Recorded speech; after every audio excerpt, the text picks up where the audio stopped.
And you know, and there are these two additional things that immediately come to mind. I'm thinking about, for instance, one of the conversations we had on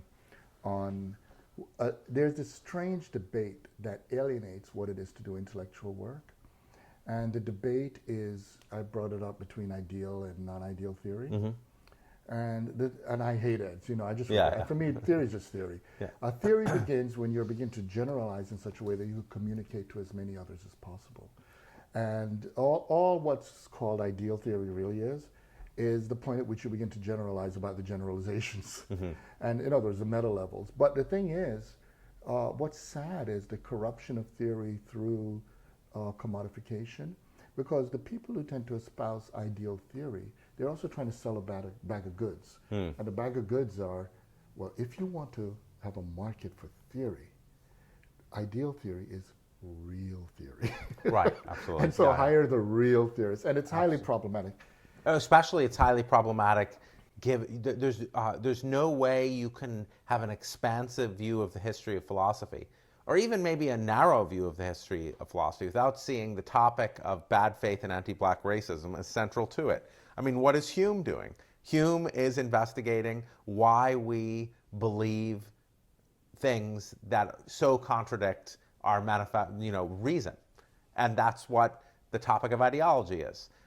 What's the cave about in the Republic? Mm-hmm. And so when I went into graduate school, educated by a father who worked on ideology, I was shocked that philosophy didn't involve it, that it wasn't part of the topic. It was, philosophy was just about knowledge, justice, beauty, and truth. Now I've learned that philosophy is also about oppression, injustice, ignorance, and you know what, and always has been.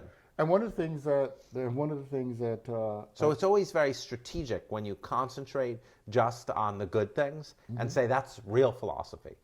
Well, there's the other problem that it's related to the stuff we're talking about: superiority, racism, narcissism, etc.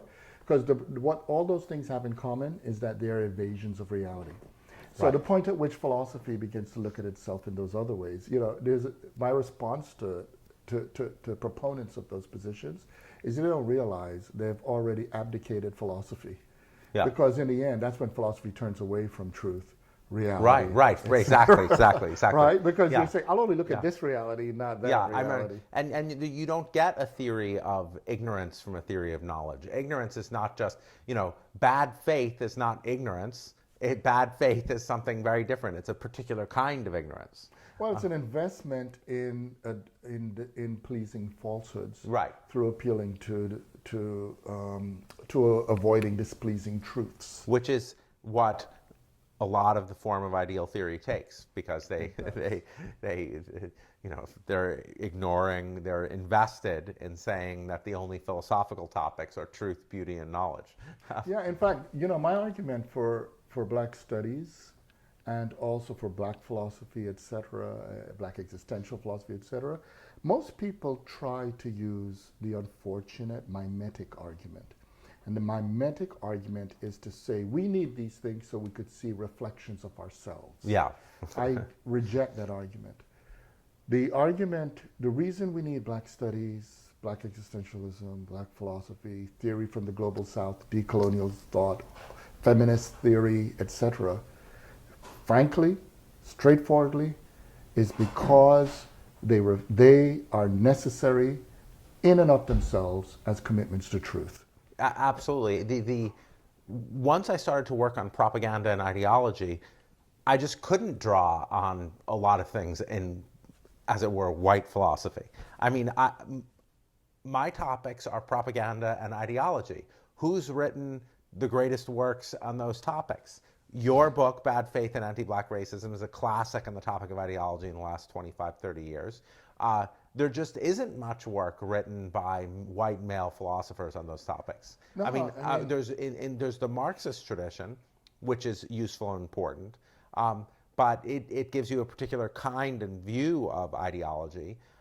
You get the standpoint epistemological tradition you get throughout both feminism and Du Bois and Of the Ruling of Men, only the only the oppressed can know the character of their own oppression. You get these tools and resources that are just essential for doing epistemology in the full sense that you just don't get in other traditions. So it's not, so the mimetic argument, I'm not interested in the mimetic argument. I'm interested in certain topics, like why do people, I was recently communicating on social media with someone who said, look, the media, the universities, the corporations, they're all controlled by the left. and I said, you're repeating the protocols of the elders of Zion, right?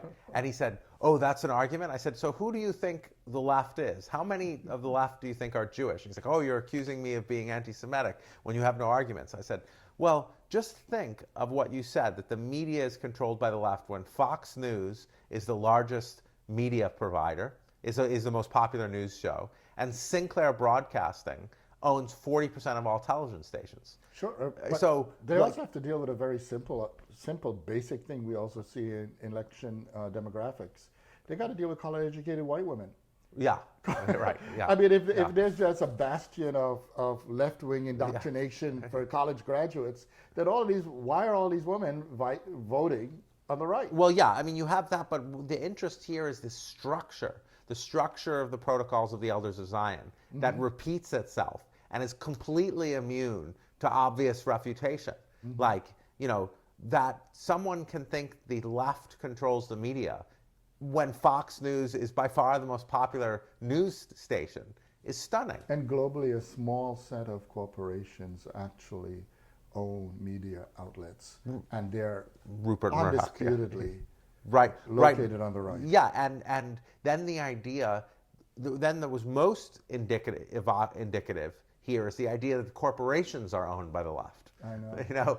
Which is just that. Wow. So that's this idea that there's this leftist conspiracy to promote socialism and communism by controlling the media, corporations, and universities.